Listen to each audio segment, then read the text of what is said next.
Sir आज जो जिस युग की शुरुआत हुई है और 30 जो कमिश्नर हमारे यहाँ पहुँचे हैं, पहले तो क्या ये शुरुआत हुई है और कैसे इसको आगे बढ़ाएंगे? माननीय प्रधानमंत्री जी ने नेशनल गंगा कमेटी की मीटिंग में, जिसकी चेयरमैन माननीय प्रधानमंत्री खुद हैं, और सभी गंगा के किनारे बसे हुए राज्यों के माननीय मुख्यमंत्री उसके सदस्य होते हैं। इसके अतिरिक्त भारत सरकार के जल शक्ति मंत्रालय से लेकर के, फिनेंस से लेकर के, पावर से लेकर के, एनर्जी से लेकर के, अर्बन अफेयर्स से लेकर के लगभग 10-11 मंत्री उसके सदस्य होते हैं। उस बैठक में ये विज़न दिया था और उन्होंने 2 विषय रखे थे। एक तो नदियों का संरक्षण या प्राकृतिक किसी भी ऐसी संपदाओं का संरक्षण जब तक नहीं हो सकता जब तक कि समाज उसे धारित न करे,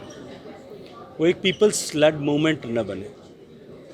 और दूसरा ये कि उन्होंने कहा था कि इस तरह से रिवर सिटी अलायंस बनना चाहिए ताकि वहाँ के लोग जो हैं, एक तो एक दूसरे की सफलताओं विफलताओं से भी लोग सीखें, एक दूसरे के अनुभवों से लोग सीखें, और इसके साथ साथ में उन देशों के, उन जिलों के, उन शहरों के लोगों में भी उस नदियों के प्रति उत्तरदायित्व का भाव ऐसा आए। उसी की श्रृंखला में आज ये river city alliance national mission for clean Ganga और NIUA national institute for urban affairs, इन दोनों ने मिलकर के प्रारंभ किया है।